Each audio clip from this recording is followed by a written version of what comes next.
ನಮಸ್ತೆ ಟಿವಿ 20 ಕನ್ನಡ ವಾಹಿನಿಗೆ ಸ್ವಾಗತ. ಕನ್ನಡದ ಸಿರಿ ನವಿಲುಗಳ ತಾಣ, ನಿರಂತರ ಧರ್ಮ ಕೈಂಕರ್ಯಗಳಿಂದ ಸದ್ದು ಮಾಡಿದ ಧರ್ಮ ನಗರಿ ಎಂದೇ ಖ್ಯಾತಿ ಪಡೆದ ಚಿಕ್ಕೋಡಿ ತಾಲೂಕಿನ ಶಮನೇವಾಡಿ ಗ್ರಾಮದ ರಾಮಲಿಂಗೇಶ್ವರ ದೇವಸ್ಥಾನದಲ್ಲಿ ಕಾರ್ತಿಕ ಮಾಸದ ಪ್ರಯುಕ್ತವಾಗಿ ರಾಮಲಿಂಗೇಶ್ವರ ದೇವಸ್ಥಾನ ಕಮಿಟಿ ಹಾಗೂ ಸಮಸ್ತ ಗ್ರಾಮಸ್ಥರಿಂದ 1111 ಹಣತೆಗಳನ್ನು ಇಟ್ಟು ದೀಪಾಲಂಕಾರ ಪೂಜೆ ನಡೆಯಿತು.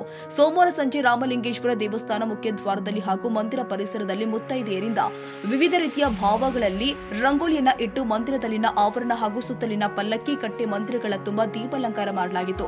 ಕಳೆದ 1 ದಶಕದಿಂದ ರಾಮಲಿಂಗೇಶ್ವರ ದೇವಸ್ಥಾನ ಕಮಿಟಿ ಹಾಗೂ ಗ್ರಾಮದ ಸದ್ಭಕ್ತರಿಂದ ಕಾರ್ತಿಕ ಮಾಸದಲ್ಲಿ ದೀಪೋತ್ಸವ ನಡೀತಾ ಇದ್ದು, ಇದರ ಜೊತೆಗೆ ಬಸವ ಜಯಂತಿ, ದಸರಾ, ದೀಪಾವಳಿ ಹಬ್ಬ ಸೇರಿ ಅನೇಕ ಹಬ್ಬ ಹರಿದಿನಗಳೆಂದು ರಾಮಲಿಂಗೇಶ್ವರನಿಗೆ ವಿಶೇಷ ಪೂಜೆ, ಅಭಿಷೇಕ, ಪಲ್ಲಕ್ಕಿ ಉತ್ಸವ ಹಾಗೂ ಮಹಾಪ್ರಸಾದ ನಿರಂತರವಾಗಿ ನಡೀತಾ ಇರುತ್ತೆ.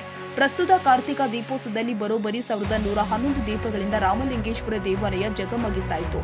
ಕಾರ್ತಿಕ ದೀಪೋತ್ಸವ ಯಶಸ್ವಿಗೊಳಿಸಲು ರಾಮಲಿಂಗೇಶ್ವರ ದೇವಸ್ಥಾನ ಕಮಿಟಿ ಹಾಗೂ ಮಂದಿರದ ಸೇವಕರು, ಗ್ರಾಮಸ್ಥರು ವಿಶೇಷ ಶ್ರಮ ವಹಿಸಿದ್ರು. ಮಹಾವೀರ ಚಿಂಚಣೆ, ಟಿವಿ 20 ಕನ್ನಡ, ನಿಪ್ಪಾಣಿ.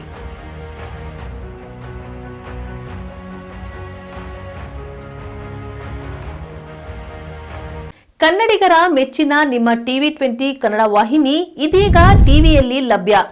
ಕರ್ನಾಟಕ ಮತ್ತು ದೇಶ ವಿದೇಶದ 360 ಡಿಗ್ರಿ ಸುದ್ದಿ ವಿವರವನ್ನ ಪಡೆಯುವುದಕ್ಕೆ ಟಿವಿ 20 ವಾಹಿನಿಯನ್ನು ಲೈಕ್ ಮಾಡಿ, ವಿಡಿಯೋಗಳನ್ನು ಶೇರ್ ಮಾಡಿ, ಕಮೆಂಟ್ ಮಾಡಿ, ಸಬ್ಸ್ಕ್ರೈಬ್ ಮಾಡಿ. HCN ಕೇಬಲ್ 842 ನಂಬರ್ನಲ್ಲಿ ಹುಕ್ಕೇರಿ ತಾಲೂಕು ಹಾಗೂ ಸಂಕೇಶ್ವರದ ಸುತ್ತಮುತ್ತಲಿನ ಹಳ್ಳಿಗಳಲ್ಲಿ ಲಭ್ಯ. PCN ಕೇಬಲ್ 129 ನಂಬರ್ನಲ್ಲಿ ಹಾರುಗೆರೆ ಸುತ್ತಮುತ್ತಲಿನ ಹಳ್ಳಿಗಳಲ್ಲಿ ಲಭ್ಯ.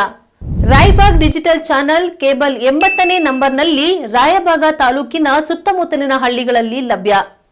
UDCN ಕೇಬಲ್ ನೆಟ್ವರ್ಕ್ ಉಗಾರ ಸುತ್ತಮುತ್ತಲಿನ ಹಳ್ಳಿಗಳಲ್ಲಿ ನಿಮ್ಮ ಟಿವಿ 20 ಕನ್ನಡ ವಾಹಿನಿಯೂ ಲಭ್ಯ.